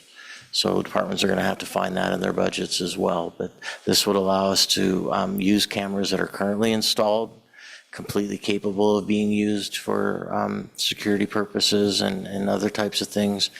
But they're currently not. So that's kind of the history of this and why it's back before you tonight. Thank you, City Manager Eubank. Now that we have that explanation, which makes this a little clearer, I'd like to back up just a half a step and just see if there's anybody from the general public that would like to comment on these cameras? Is there anybody online? Okay, I just wanted to make sure we had all bases covered. So bring it back to council. Council questions? Councilmember Casena. Thank you. Just wanted to start off by saying I don't have any general objection to using cameras for camera purposes, but was curious on a number of things. The type of cameras, how are they used? So do we have secure cameras that are hosted just internally, or are they web-based hosted? Who do we intend to have access to those cameras? How do we intend to use them beyond security? Do we intend to use them for security and employee discipline, or just security? How do we provide access to the footage? How do we restrict access to that footage for the public request process? You know, are they just video? Are they video and audio? Are they interior, exterior? I might have mentioned that already. Are they flock cameras, which are quite popular now to be discussed? Just a number of questions about the cameras that weren't addressed. If you could address any of that, that would be great. City Manager Eubank, you want to, I think I counted about 15 questions in there, but. I'll repeat them all quickly if you need. Probably be summarized in some way. Yeah, thank you, Mr. Mayor, Councilmember Casena. We actually worked with staff, and it was it was an expansive piece of work where a camera policy was adopted or was recommended. That went through a lot of review, which included IT. So these will be city-hosted cameras. These are not web-based. These will be internally hosted. We then worked the policy after working with IT. It worked through the legal department. It then went out to all department heads to review, make comments on. Those comments were incorporated back through legal review, back to me for final review. So it definitely defines who has access, and it's absolutely limited. I think, yes, these could be used in cases for employee discipline if we had suspicion or something where maybe we had attendance issues or things like that. It definitely could be used. I can generally tell you that anytime there's any sort of law enforcement action, I think one of the first questions that always gets asked is, do we have camera footage? Do we have, I think that's just standard, whether it's city cameras or private cameras or anything, they're looking for camera footage to document what happened or see it. I don't believe these have audio capabilities. I think these are only cameras. So the access is absolutely going to be limited to facility managers and, or potentially if it's an HR issue, HR would be involved. And any release to the public would require a public information request that would go through our normal processes. It would be reviewed, ultimately by legal for approval to release before we would release that type of information. So I don't know if I got everything. I tried the shotgun approach like you did, I think, but happy to address anything else if you have more. Before we go on, Thank you. Councilmember or City Attorney Bloom. Thank you, Mayor Nexet. I just wanted to add, Councilmember Casena, that all the video is only going to be recording in places that people don't have an expectation of privacy. Like, we're not going to be recording in employee break rooms or anything like that. So these are going to be put in place for specific purposes, and there will be signage indicating that cameras are in use. So we're not going to be secretly recording any of our employees or anything like that. And we do have a policy that is a public policy that you guys can look at any time once it's been adopted. With your powers combined, I think you got them all. Thank you very much. That's pretty super. Vice Mayor Askin. Mr. Bloom answered my question. Councilmember Gremme. I appreciate the thoughtful process that went into creating the policy in a way that would garner the support and buy-in of city staff.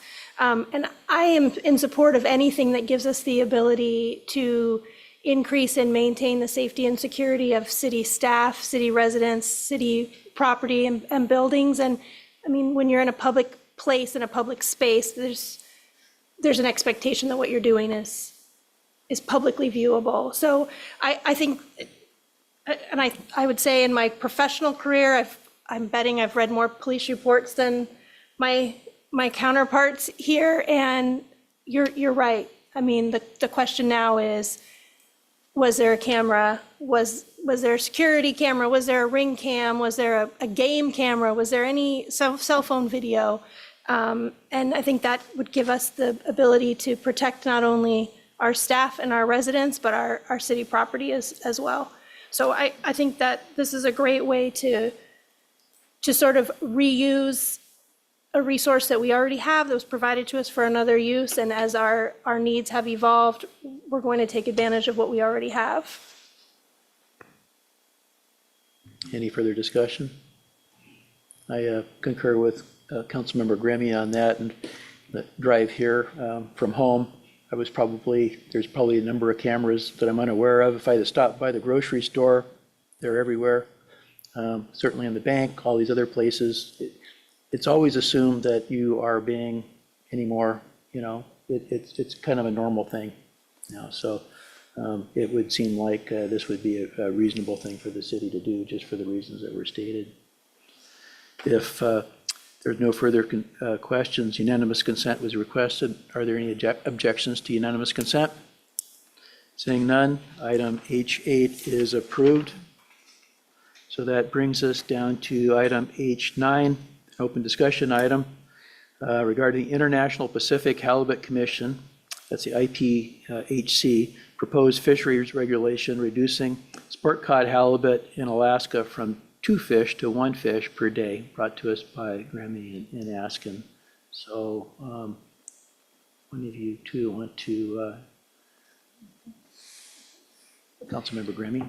And Mr. Bloom, step in if I say anything incorrect or if you have more to add.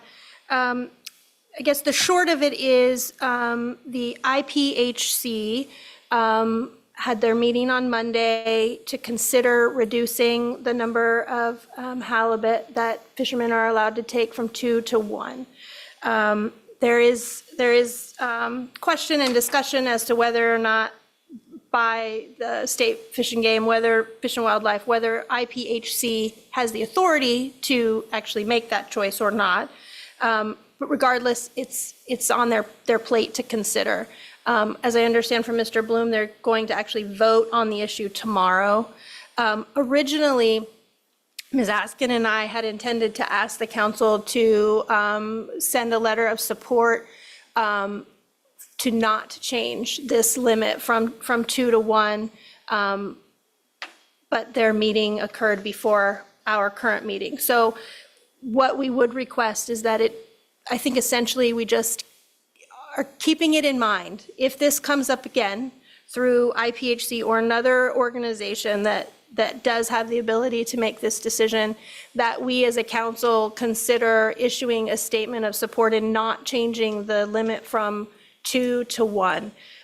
We ask this because of the impact that can have on so many city residents. I mean, while most of us aren't catching halibut in Kenai, I mean, some are beach fishing, but the difference between 1 halibut and 2 halibut is the difference between is it viable to take the boat out to go fishing for halibut or not? Are we going to have enough fish in the freezer for the winter or not? This is something that definitely could impact, every household, most households in Kenai, not commercial fishermen, not set netters, but the folks who are using Alaska's resources to fill their freezers every summer to feed their families every winter.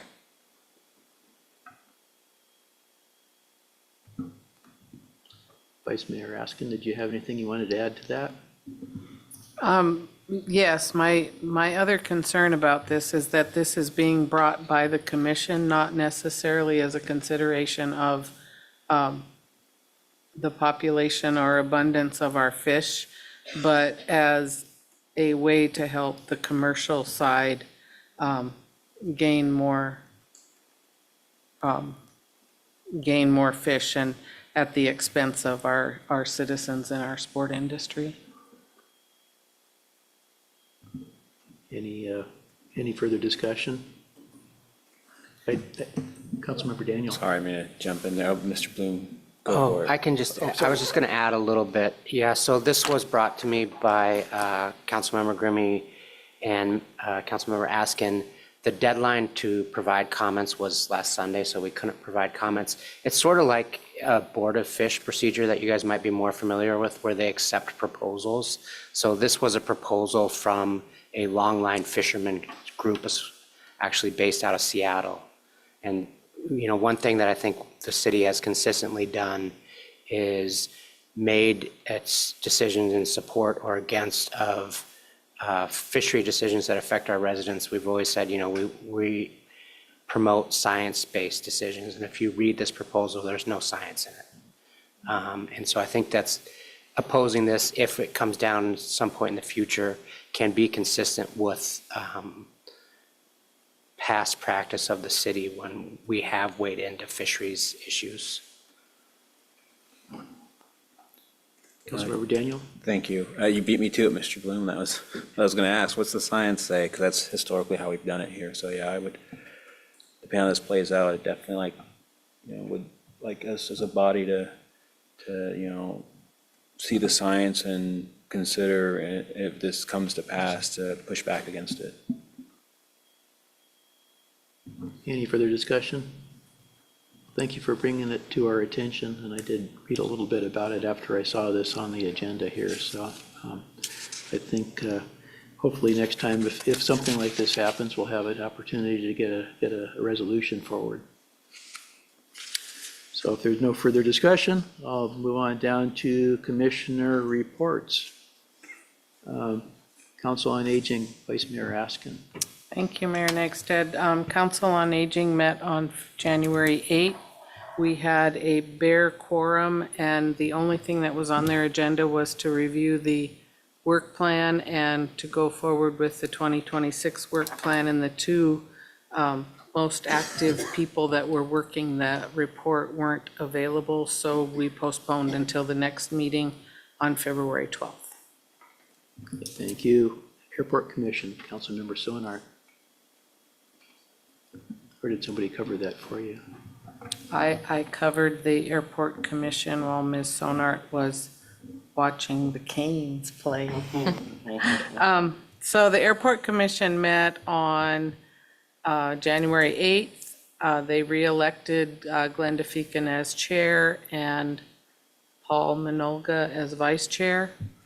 They there was considerable discussion about the approaches and wanting to see that happen. They were disappointed that the Sierra project got moved back a year, and they chose not to come up with any new goals or a work plan. They felt like that was a waste of time. Anyway, their next meeting is February the 16th. Okay, thank you. Harbor Commission, Councilmember Casena. Nothing to report. Brings us to Parks and Recreation Commission, Granny. We have not met since the last meeting.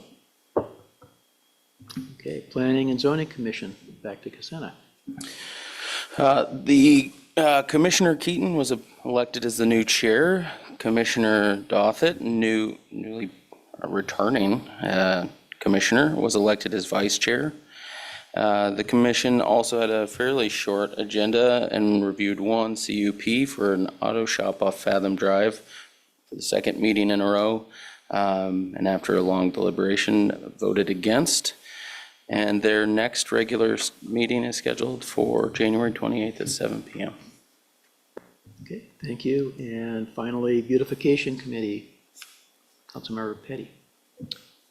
I attended in Ms. Petty's absence, and there was no, we did meet.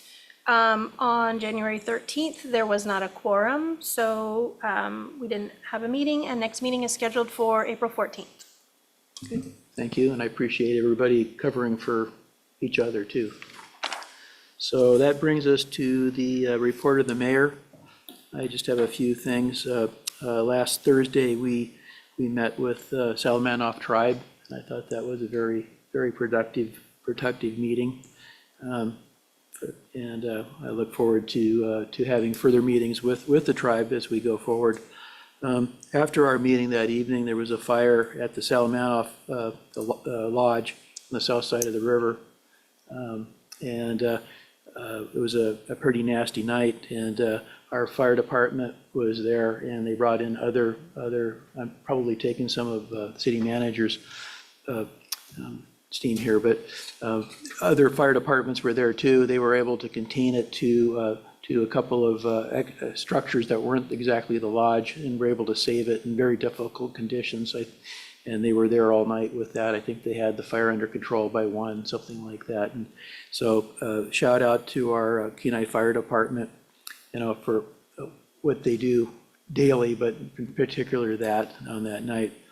On the street end, the last 2 weeks, we've had rain, we've had snow, we've had wind, rain, and snow, we've had ice, we've had everything weather can throw at us. And from my assessment of driving around in our town, the city street folks have done an excellent job sanding, grading, and scarifying, and all of that kind of stuff. So that is much appreciated.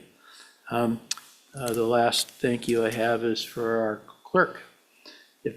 Most of the work tonight that we went over on the election was a product from the clerk, and that went very well. I thought it was a heavy lift, and there's more to be done, but getting over this, it's a hurdle, getting to this point was quite a lift, and it's much appreciated. So thank you very much for all your efforts on that.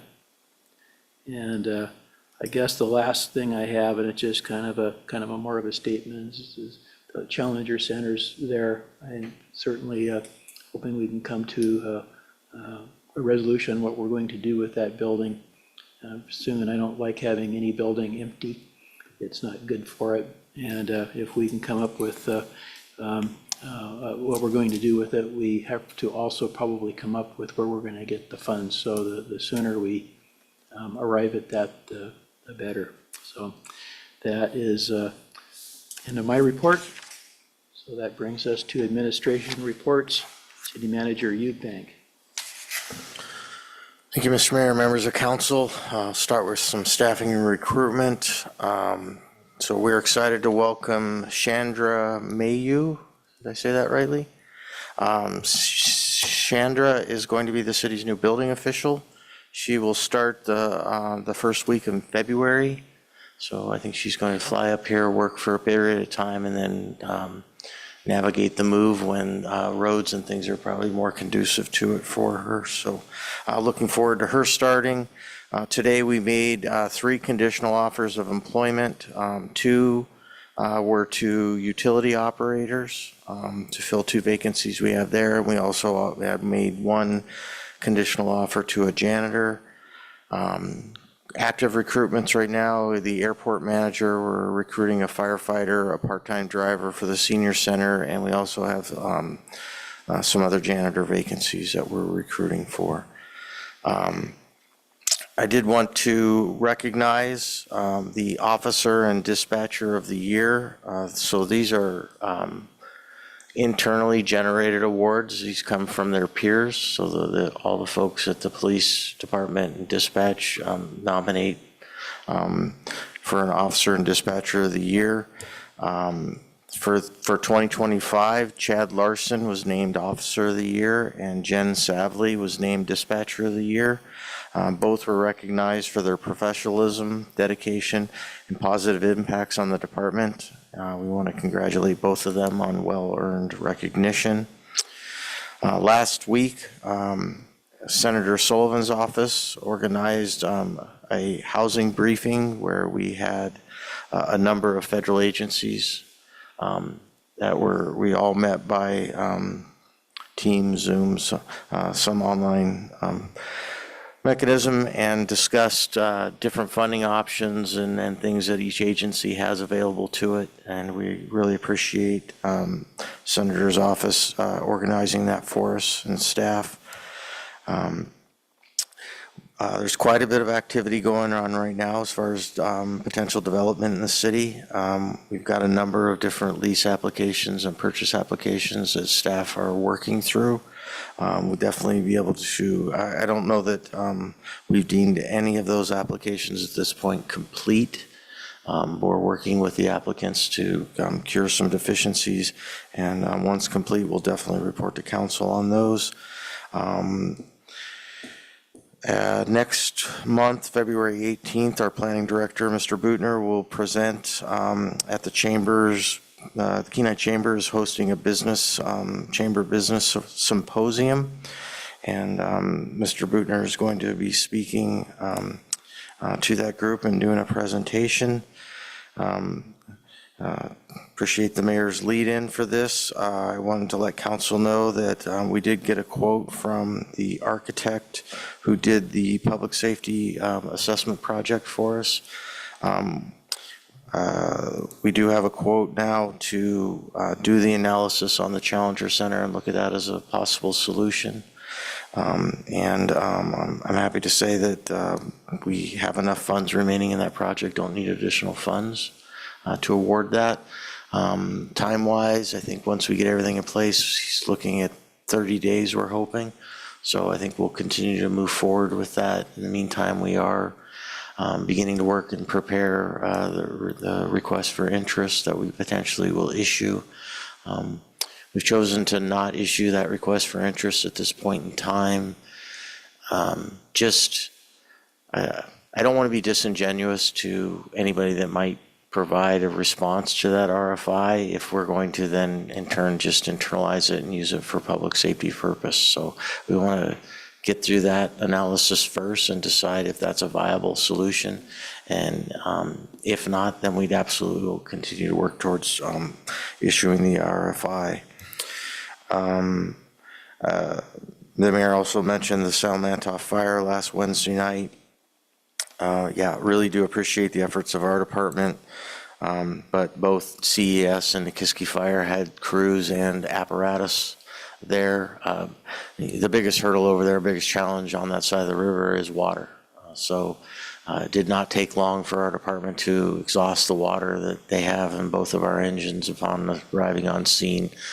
But once the water chain was set up and implemented, they were able to go more offensive and knock the fire down.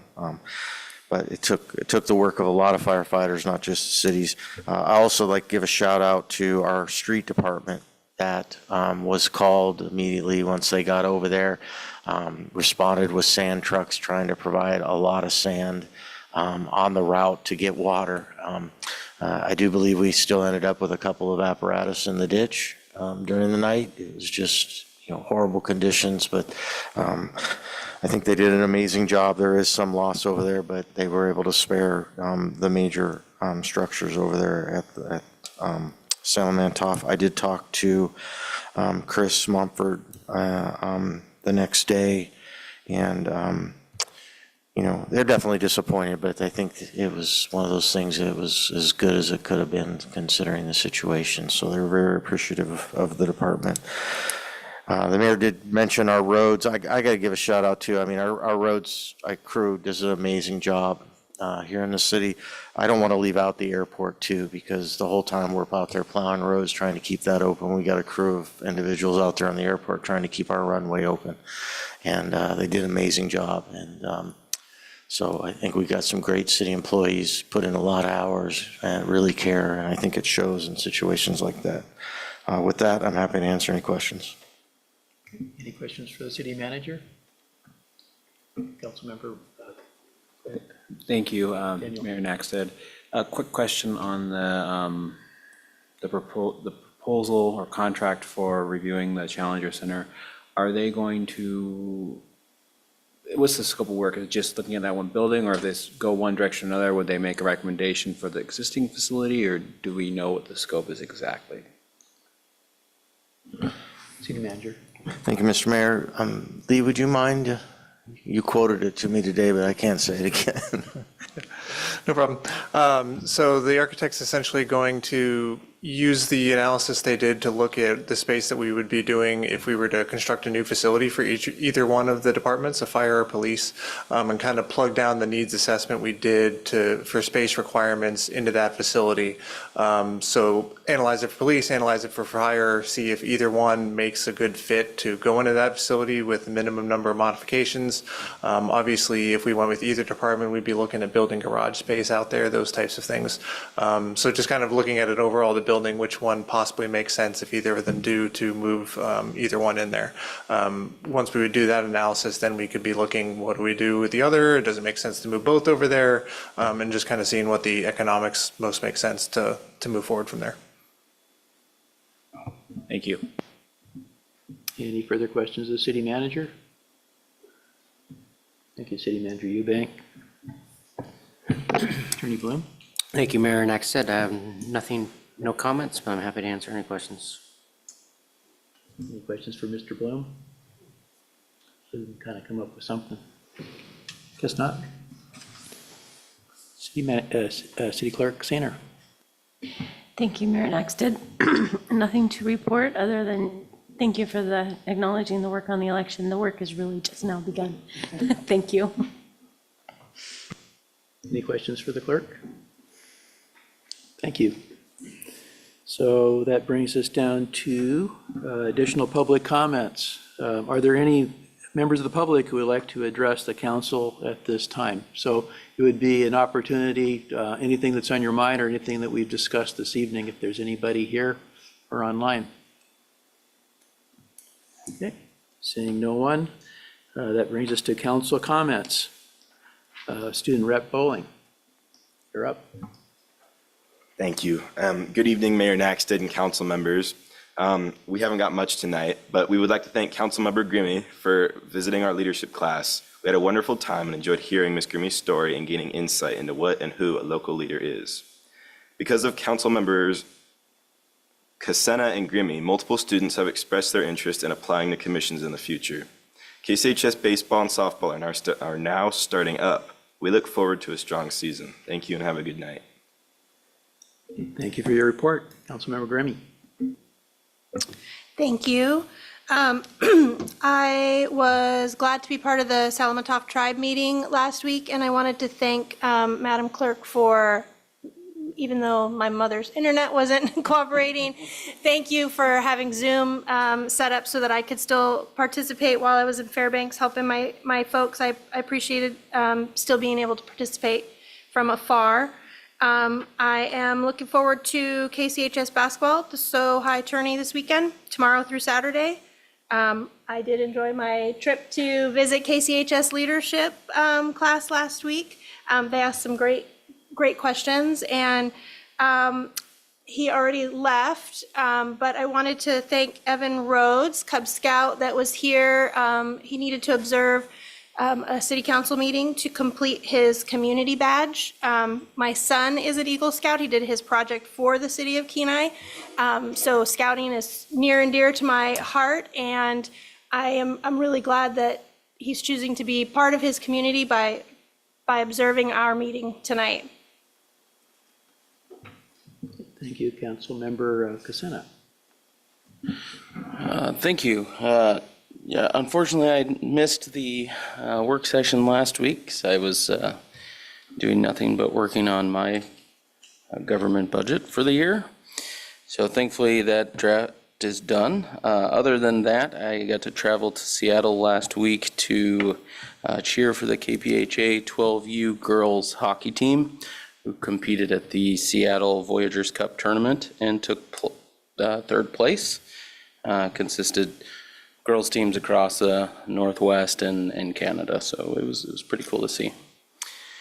And yeah, as somebody who drove to Anchorage last Friday morning, I can say that the roads between here and Anchorage, Kenai were the nicest, and I look forward to being able to fly directly to Seattle from Kenai someday instead of driving.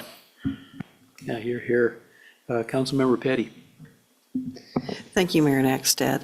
I would like to thank Ms. Grimmy for filling in for me while my family and I were out on holiday for the Beautification Commission. Thank you so very much. I appreciate your time and attention. Also, I wanted to thank the administration, city manager, for working very wonderfully in helping getting the approaches for our businesses and aircraft in our community put in place so that they would be available so that we could continue our economic development and not have any losses in our area.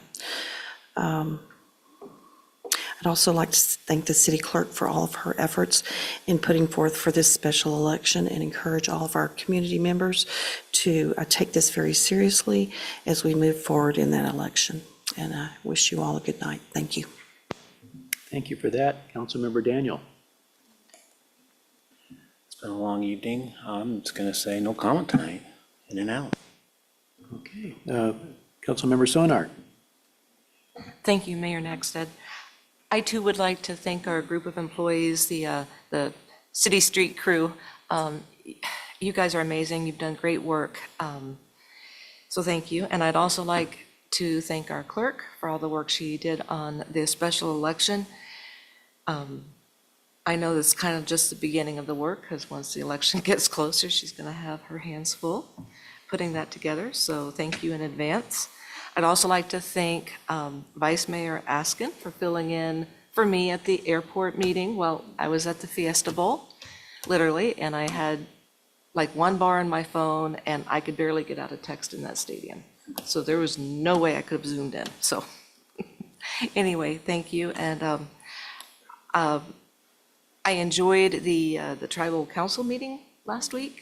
I think that was a good thing to do, and there's a lot of positives that came out of that evening that I look forward to seeing fruition down the road.